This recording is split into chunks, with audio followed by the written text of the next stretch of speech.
জনাব সারজিস আলম ২০০ গাড়ি নিয়ে তিনি তার এলাকায় শোডাউন করেছেন। আগেরবার তিনি ট্রেনের টিকিট কেটেছিলেন, কিন্তু তাও তিনি ট্রেনের টিকিট পাননি। আসলে বিনা টাকায় তিনি ট্রেনে করে তিনি বাড়ি গিয়েছিলেন গত ঈদে। সুতরাং এবার ২০০ গাড়ি নিয়ে গিয়েছেন। ওনার মধ্যে তো এক ধরনের পরিবর্তন হয়েছে। ওনার নিশ্চয় আর্থিক বিষয়গুলো পর্যালোচনা করে ওনার মধ্যে যে অসীম ক্ষমতা রূপ লাভ করেছে, তারই পরিপ্রেক্ষিতে উনি এরকম বিভ্রান্তিকর এবং অগণতান্ত্রিক কথাবার্তা বলছেন। আমরা স্পষ্টভাবে বলছি যে ৫ই আগস্ট ছাত্র জনতার গণ অভ্যুত্থান পরবর্তী সময়ে যে অন্তর্বর্তীকালীন সরকার গঠিত হয়েছে, তারা ইতিমধ্যে ঘোষণা দিয়েছিল যে এই বছরের শেষ নাগাদ তারা ডিসেম্বরের মধ্যে একটি জাতীয় নির্বাচনের ব্যবস্থা করবে। কিন্তু আমরা দেখেছি যে প্রধান উপদেষ্টা চায়না যাওয়ার ঠিক আগে এই যে নতুন রাজনৈতিক দল গঠিত হয়েছে তাদের চাপে তিনি এটি জুনে নিয়ে গিয়েছে। এতে করে জনমনে বিভ্রান্ত তৈরি হয়েছে। আমরা মনে করছি অতি দ্রুত সময়ের মধ্যে নির্বাচন হওয়া উচিত। নির্বাচনের বাংলাদেশের অন্য বড় যে রাজনৈতিক দলগুলো রয়েছে তারা এখনো পর্যন্ত নির্বাচনের বিষয়ে সামগ্রিক আলাপ আলোচনার মধ্যে থাকলেও নতুন রাজনৈতিক দল এবং বিশেষ করে জামাতে ইসলাম সহ তারা কিন্তু মাঠে ময়দানে রাজনীতি নিয়ে নির্বাচন নিয়ে অনেক বেশি ব্যস্ত হয়ে গিয়েছে। কিন্তু তারা গণমাধ্যমে কিন্তু দ্বিতীয় রিপাবলিকের বিষয়ে অথবা জুলাই গণঅভ্যুত্থানের যে প্রজ্ঞাপনের বিষয়ে তারা বিভিন্ন কথাবার্তা বললেও তারা তাদের নেতাকর্মীদেরকে তারা চাঙ্গা রাখার জন্য বলছে।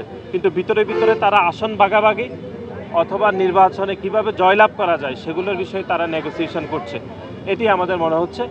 এবং জুলাই গণঅভ্যুত্থানের একক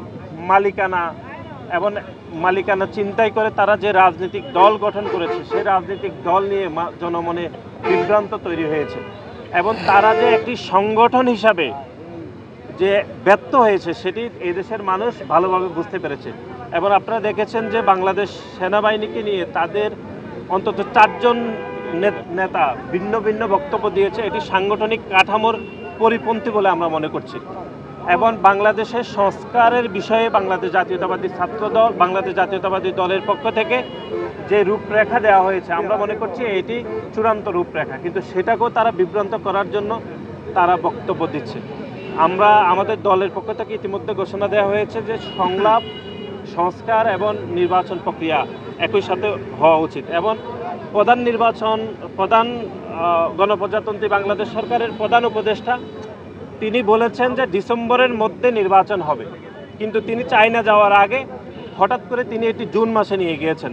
আমরা স্পষ্টভাবে বলছি যে এই যে ছাত্র জনতার যে গণ অভ্যুত্থানের একটি শক্তি, যারা গণ অভ্যুত্থানের মালিকানা চিন্তাই করে যারা দল গঠন করেছে, সেই নতুন রাজনৈতিক দলের নেতৃবৃন্দুর অত্যন্ত চাপে প্রধান উপদেষ্টা নির্বাচন বিলম্ব করার ঘোষণা দিয়েছেন বলে আমাদের মনে হচ্ছে।